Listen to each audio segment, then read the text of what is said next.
Well, good afternoon, everyone. Thank you for joining us today. We are here to have a conversation and in some ways to launch a campaign for justice.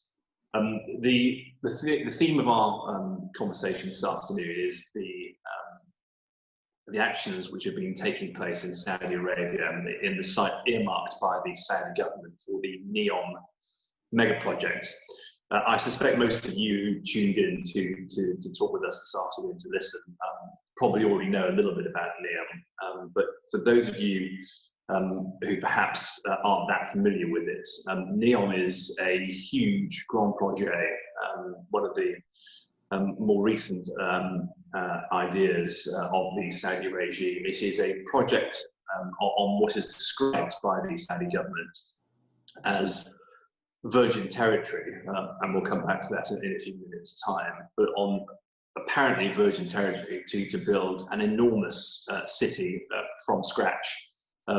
Some estimates as to the size of this project vary, but very roughly speaking, it is said to be something in the region of about 10,000 square miles. So to put that in context, that's about 30 times the size of New York or 17 times the size of London. So what we are talking about would be one of the biggest construction projects the planet has ever seen. The idea behind this project is to, of course, bring development, economic improvement, and all the usual things that go with projects of this type. The description that one can see in the press releases surrounding this project, they contain all the usual hyperbole. It will be the biggest, it will be the best, it will be the brightest. We are told that there will be an artificial moon, there will be robots flying everywhere, there will be Michelin-starred restaurants, there will be an amazing legal system, perhaps somewhat ironically in light of what we're about to discuss in a few moments' time. But like so many of the big ideas that have come out of the Saudi government over the past few years, there are costs associated with it. And the reason that we're having a conversation today is because, again, like so many of the things that the Saudi regime has tried to get off the ground, they seem to have been taking one step forward and two steps back. I have two speakers with me virtually this afternoon to address you on both the actual context of what's going on the ground and also the legal context and perhaps the human rights context more generally. You'll hear in a few moments' time from Aliyah Al-Dawati, who is a political and human rights activist, and she's a member of the Al-Dawati tribe, and they are the people who have lived on the site that has been earmarked for the NEOM project, and they've lived there for time immemorial. I think they can reasonably stake a claim to having been there for literally hundreds of years. And when I said a few moments ago that we are told that this is virgin territory, the fact of the matter is, as you will hear in a few moments' time, that the territory is anything but. And the campaign for justice, which Aliyah is going to address you on in due course, it is a campaign to seek justice for the people who are already there and who are likely to be displaced if this project goes ahead. And on behalf of those people who have already human rights abuses, and in one particularly well-known case, a killing, which has already taken place at the hands of the Saudi government. You'll also be hearing from Sarah Lee Whitson in a few moments' time. Sarah is a preeminent international lawyer. She was the executive director of Human Rights Watch, Middle East and North Africa division until the beginning of this year. She has an enormous breadth of experience in terms of Saudi Arabia, the region more generally, but also the rights of individuals and groups of people. And she has written recently on the NEOM project and what is likely to be the reality behind it. What I'll do for the time being, therefore, is leave things there simply to say, and I should have done this, of course, at the start, but my name is Rhys Davis. I'm a barrister at Temple Garden Chambers. I specialise in international criminal law, international human rights law, amongst other things. Having said that, I'll now hand over to Aliyah. And Aliyah, let me bring you in. First of all, welcome. Thank you for joining us today. I think we'd be grateful if we could get your perspective on the situation on the ground as it is, and tell us everything that you can to get this campaign underway. Yeah, of course. I'm today launching the campaign for justice for NEOM victim, and we need voice and an organization to represent us and to fight for our rights. We will form an organization now to protect us and to stop the killing and abuse by the name of the NEOM. And let me tell you a little bit about the NEOM project, what the start. In the north of Kingdom of Saudi Arabia, their land is 26,500 square kilometers. More than 20,000 citizens from the Al-Huwaita tribe reside in the more than 18 villages that makes up their historical land. In October 2017, the people of the region were told of the great news that there is a mega project that will change their life and transfer their region, making it an international center for tourism, development, and technology. The dream of the citizen began to grow since 2016, imagining how their deep-rooted history on the region, more than 800 years, will be after this project. The dream became a nightmare in 2020, when the Saudi Crown Prince Mohammed bin Salman, MBS, sent an official to negotiate with the tribe leaders. The official told my tribe that they need to move out from their homeland without telling them where they can go and before any financial compensation are determined. That is when the chapter of Al-Huwaita story began. The suffering began with the NEOM project in January 2020, when the tribe publicly refused the Saudi state demand that they leave their towns. That month, the tribe dignitaries told MBS representatives, "We don't want to leave our homes, the land of our forefathers. We don't want compensation. We want to stay. We are an engineers and doctor, and we work in the army. We serve our country. Tell the person in charge," referring to MBS, "we don't want to leave." The conversation was caught on video that went viral across the country. Then, 2 months later, in March, a shocking development happened. A large Saudi security force targeted the grandson of Al-Huwaita famed leader, and who was respected for his good reputation and him speaking out against the NEOM project. That was his 47-year-old Abdulrahim Al-Huwaiti, who's documented his opposition and the tribe opposition, including 9 of his cousins, to the NEOM project, and published the video in YouTube and other social media platforms. Then they were arrested. Abdulrahim was last one to be targeted. He turned his own camera to share his story and how the heavily armed Saudi police surrounded his house, trying to evict him, while they carried machine guns. He used his phone camera to record his dialogue with the police and him expressing his refusal to leave his home. They left and came back with more guns this time. In his last video, taken 10 minutes before he was shot dead in the hail of fire, he told the world, "They will kill me and they will call me a terrorist. They're going to put a weapon next to my body."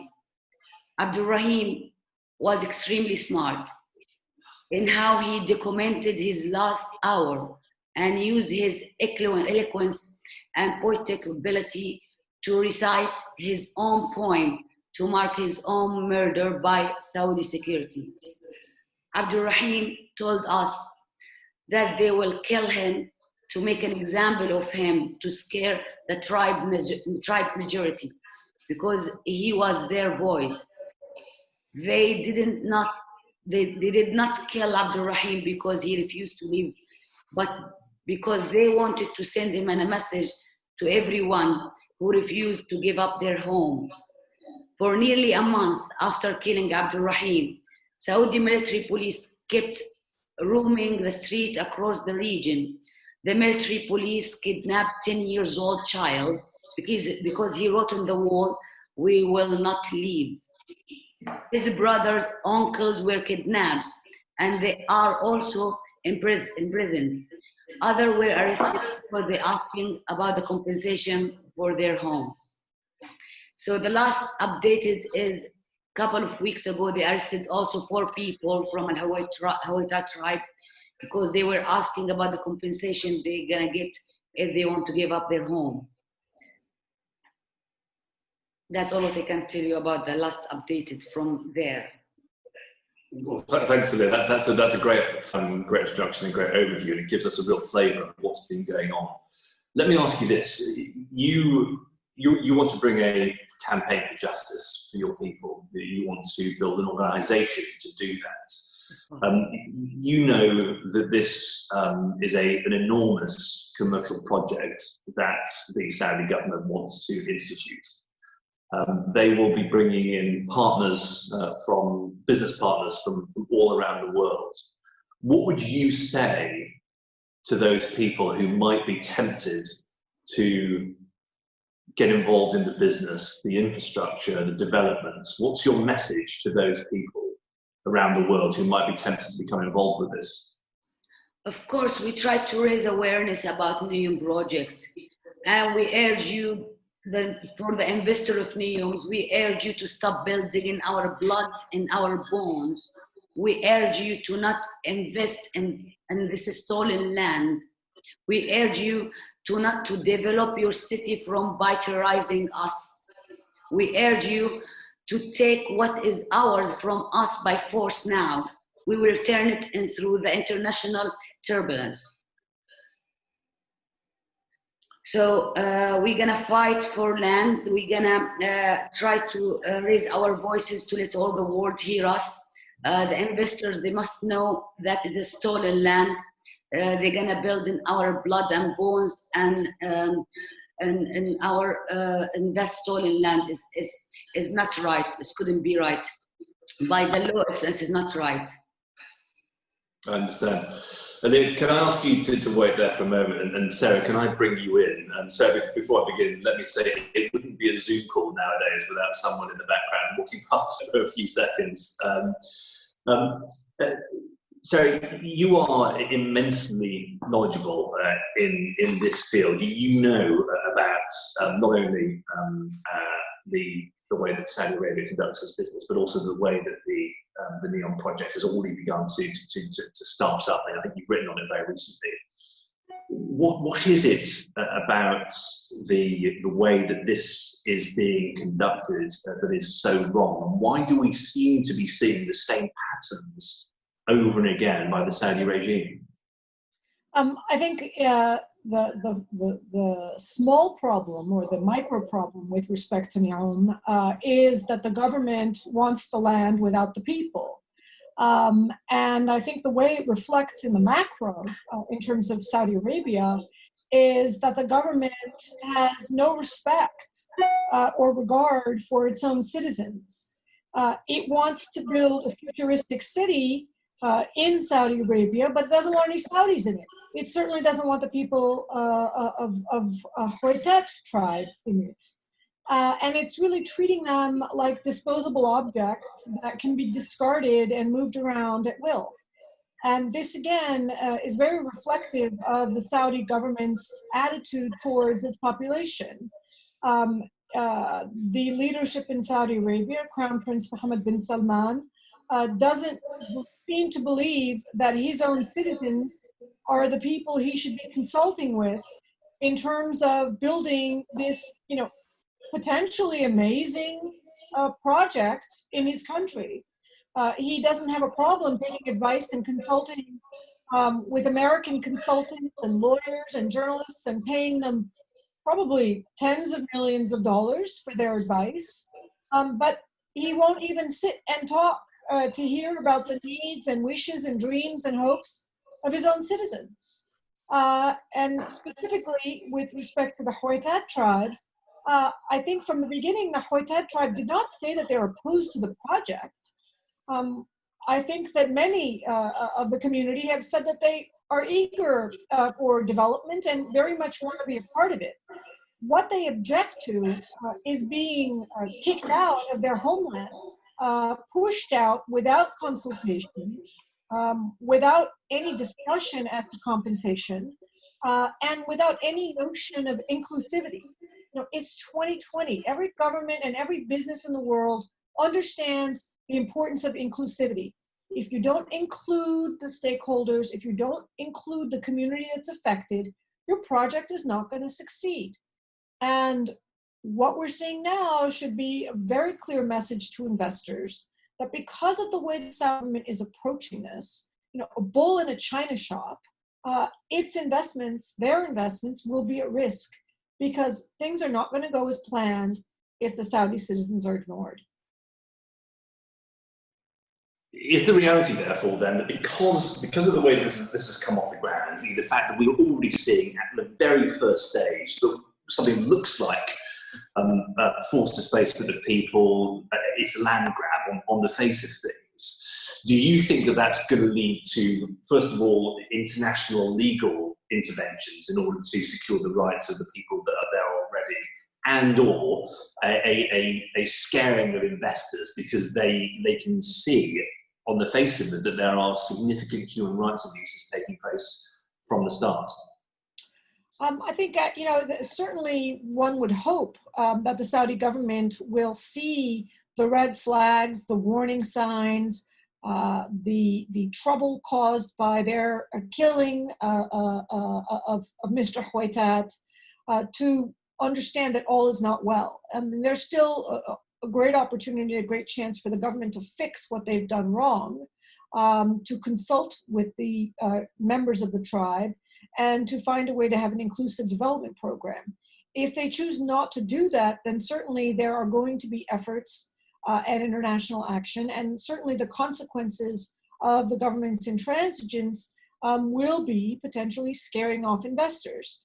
Of course, it's not clear whether there really are going to be international investors or whether this is going to be paid for entirely by Saudi citizens. And internationals coming in are only going to take money, not give money. We'll see about that. But certainly if I were an investor looking to develop this city, I would be very nervous, not only because of the moral harm done to the local tribe, but because of what it reflects on in terms of the Saudi government as a business partner. This is not a partner that knows how to work with partners. This is not a partner that knows how to work in a team. Look at what they're doing to their own people. Can I just pick you up on what might be the legal remedies? And one of the topics of our conversation today is how to achieve justice for the evictions and the killings. This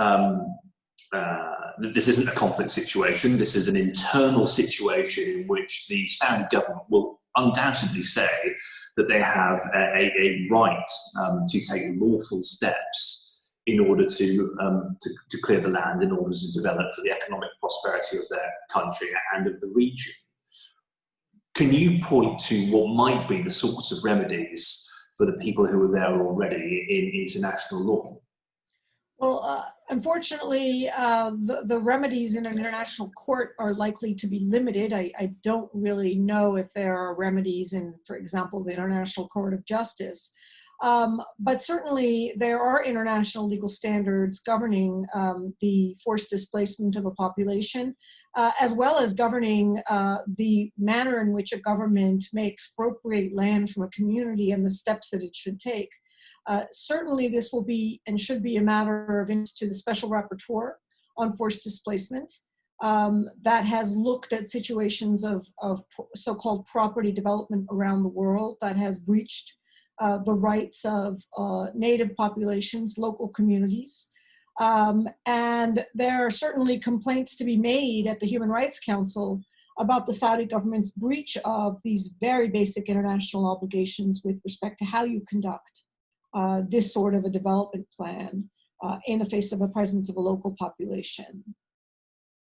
a lot of people who keep only one eye on what happens in Saudi Arabia can perfectly properly draw the conclusion that the Saudi government seems to keep getting things wrong when it comes to the basic principles of human rights.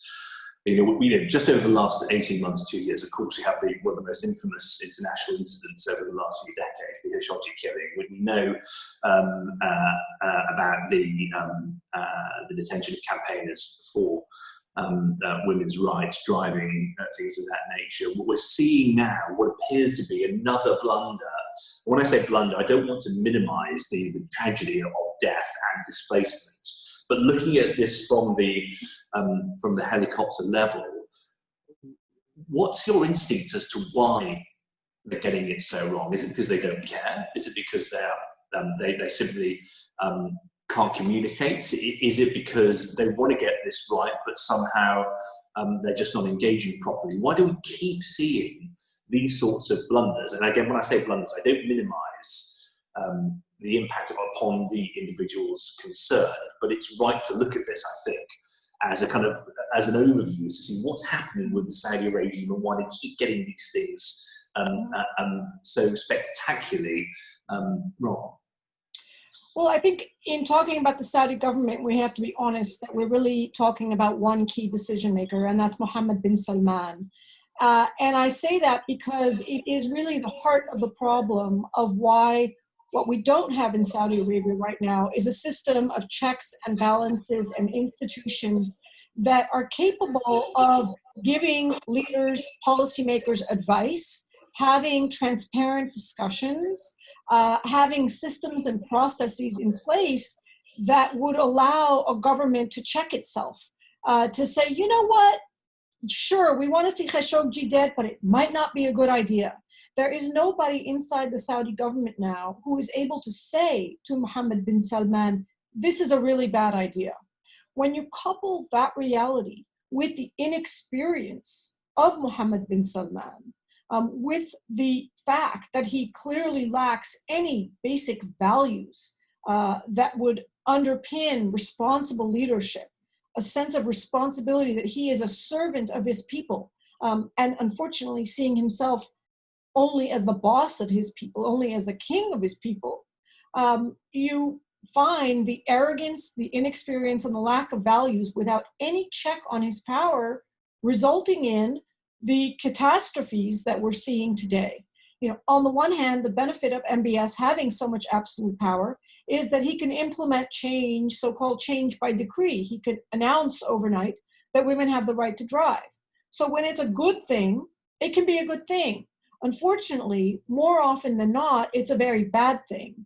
He's got no advisors to tell him that arresting women's rights activists is going to be a disaster for Saudi Arabia's reputation, and that's what people are going to talk about, not women's right to drive. He's got no advisors that are restraining him from bombarding Yemen in a disastrous war that's been disastrous, of course, for the people of Yemen, but disastrous for the economy of Saudi Arabia and the reputation of Saudi Arabia.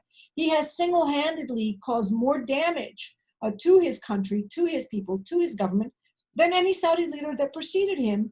And it's simply because anyone who dares open his mouth or her mouth goes to jail, gets fired, gets put under house arrest. The man is incapable of taking advice.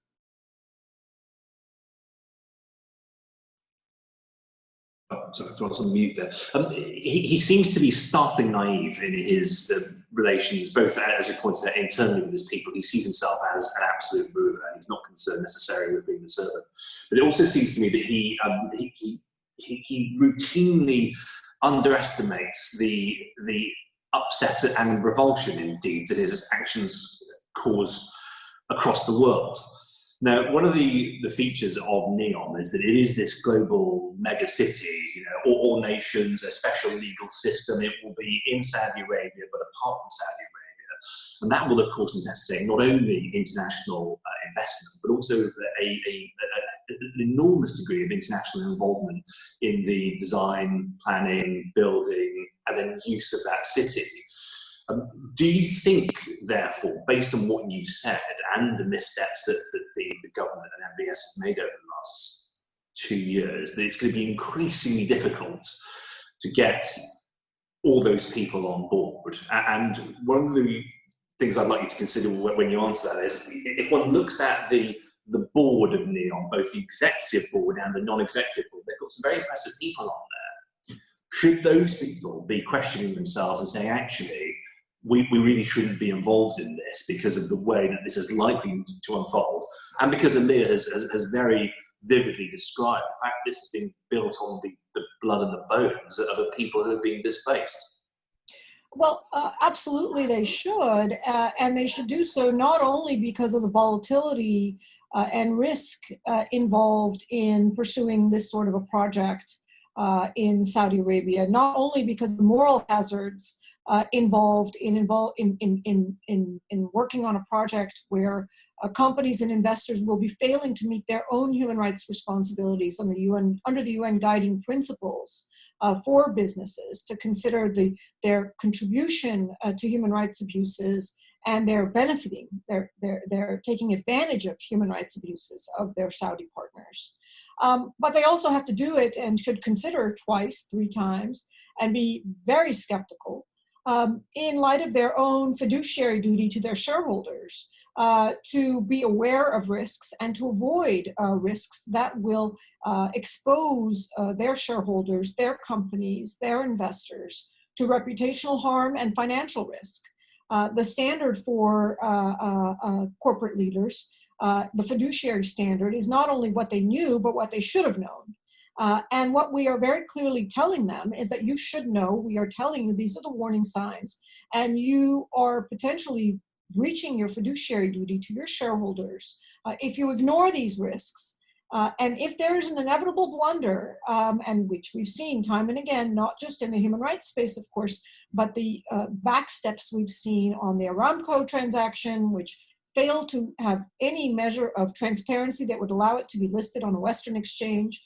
The little hissing match that, for lack of a better word, that MBS and Putin got into that led to the catastrophic crash in oil prices.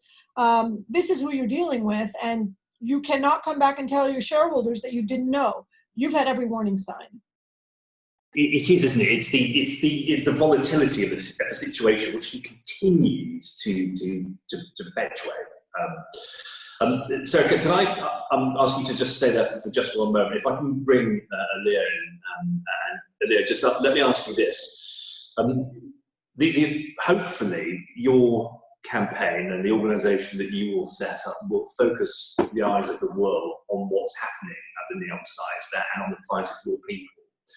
What would you like to see happen next in your campaign?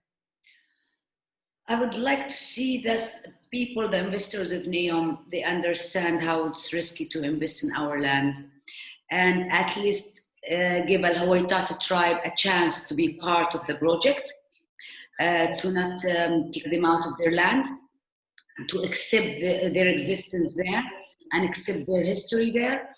They've been there more than 800 years, 800 years there in this area, and at least to accept them, to be a part of it, and share them with this success, and share them this development in this area, which is their own, before even the government of Saudi Arabia is established by itself.